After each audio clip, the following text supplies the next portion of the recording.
Hello, good people of YouTube. My name is Nathan, and today in this video, I'm gonna talk about this question: why I am a player fan, quote unquote player fan, over a team fan. And what I mean by that is, probably on this channel, you guys have seen I've worn this Ohtani jersey, Dodgers, but at the same time, I also have a Giants jersey, right? And so people must be confused, like, are you a Giants fan? Are you a Dodgers fan? I've been asked that question in class. I've been asked that question off campus. And so people are always wondering, like, hey, what are you? Are you a mixed fan? Are you trying to unite both? Trying to bring both fan bases together? What are you trying to do? I'm trying to clarify this, and I think I can clarify that question by answering this question. So, I want to give some background about myself before I talk about this. So, I mean, I'll be mostly covering baseball in my examples, explaining why I am a player fan over a team fan. I want to start with a few definitions. So, player fan, as in you are following a player. For example, I am following Shohei Ohtani. Right? He's the player I follow. That's why I have his jersey. That's why I bought this jersey. Right? I follow a player. Team fans, okay, team fans are people following the LA Dodgers, the San Francisco Giants, the Oakland Athletics, well, soon to be the Las Vegas Athletics, the New York Yankees, the brand. They're following the brand. I'm following a part of the brand, the player, which is a part of the brand, right? But I, based on what I've seen in basketball, I don't like being a team fan anymore. And I'll list some reasons why I think being a player fan is more advantageous as a person than being a team fan. So let's go with reason number one. Reason number one. People don't handle team loss well. So the first example that I put up here is people don't handle team loss well. What I mean by that is this. You ever see those videos of like Dallas Cowboys fans like breaking TVs and stuff like that? Well, that's what I mean by this. The number one reason why I'm kind of scared of being a team fan is because I've seen it in myself where, I smash the table or, that loud outburst against a family member saying, shut up, or in other words, right? There are those moments where we get so caught up, we think we're part of the team, but really, we're not. Okay, that's reason number one. It's just, I've seen so many fans, including myself, family members, who they just lose it. They lose character, they lose their balance, and really ugly actions take place. Smashing a computer, smashing a TV screen, kicking a chair.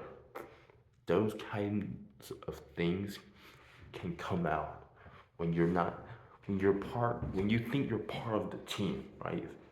Let's say the LA Dodgers lose. There's probably some fans out there who are team fans who are like, I'm gonna kick this chair down, I'm gonna kick that table down. I want to avoid that if I can for my life. Let's move on to reason number two. Ownership agenda changes.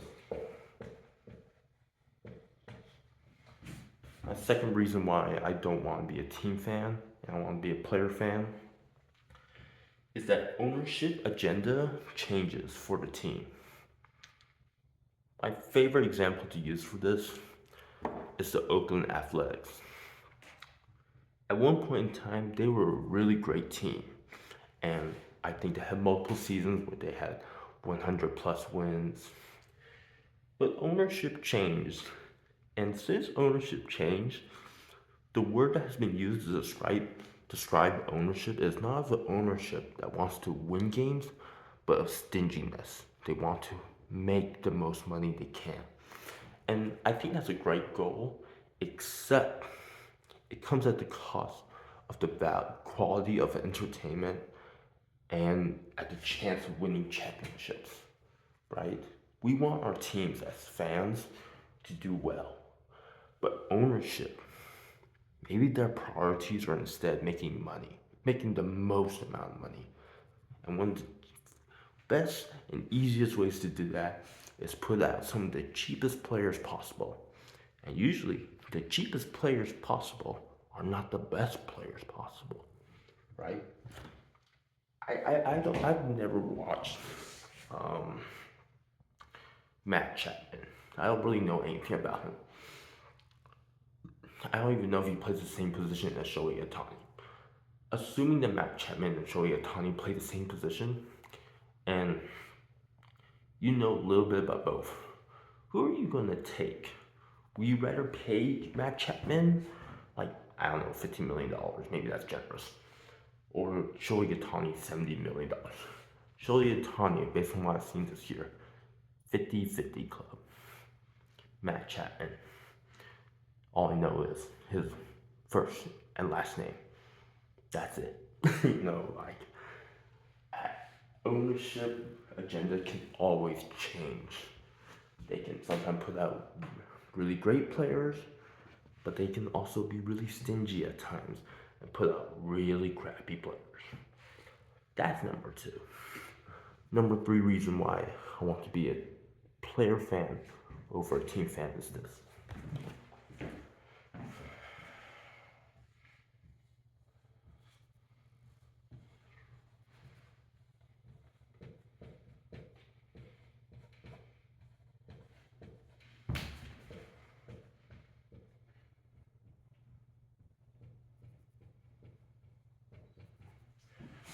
The third reason is less variability and more consistency. I know what I'm getting when I watch Shohei Ohtani. I'm getting either really great entertainment value, he's hitting a home run, he's stealing a base, he's doing well. There's a few bad games, like that's just he's normal, he's human, he's not God.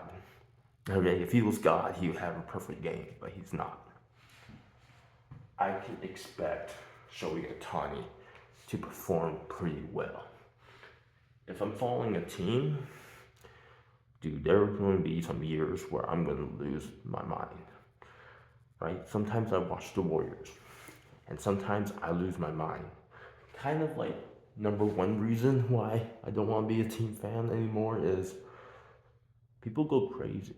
People expect their team to do something to win, and it doesn't work. And they go crazy. With a player like Shohei Ohtani, Steph Curry, LeBron James, Michael Jordan, I can consistently count on those players doing something. Steph Curry, I can count on him making really tough threes, and that excites me. LeBron James, his dunking power. Kobe Bryant when he was alive. His step back mid range shots, his fadeaways.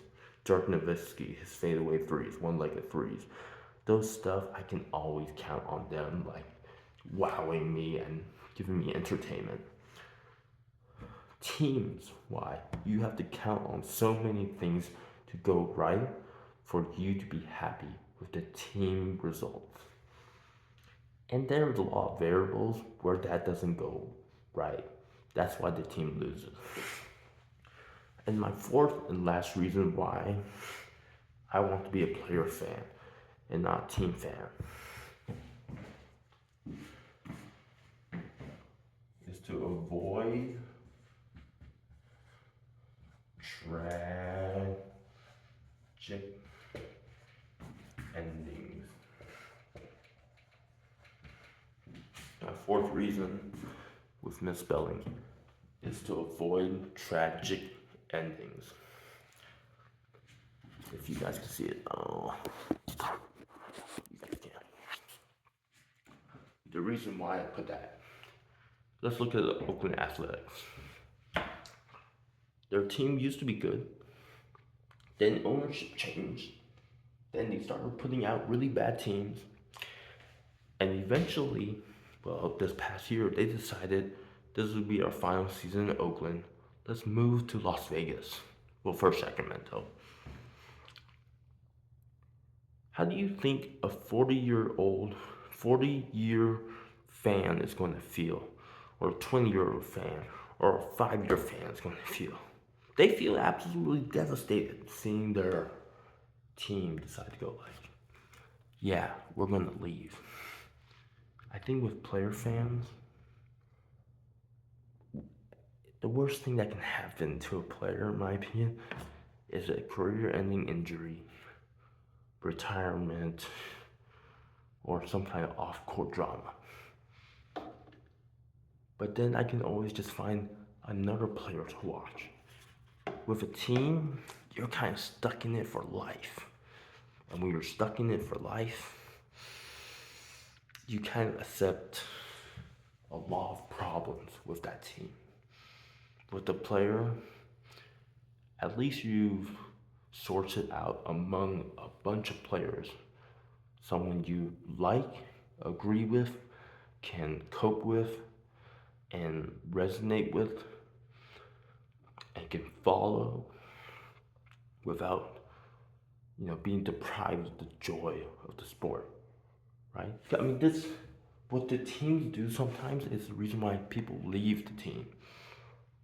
That's why some people say, I don't want to be an Oakland A's fan because the team sucks. Well, if you're following good players, LeBron James, Steph Curry, Patrick Mahomes, Shohei Ohtani, you're not going to really have good reasons to leave because those players are going to be good. And so, I mean, those are my top 4 reasons.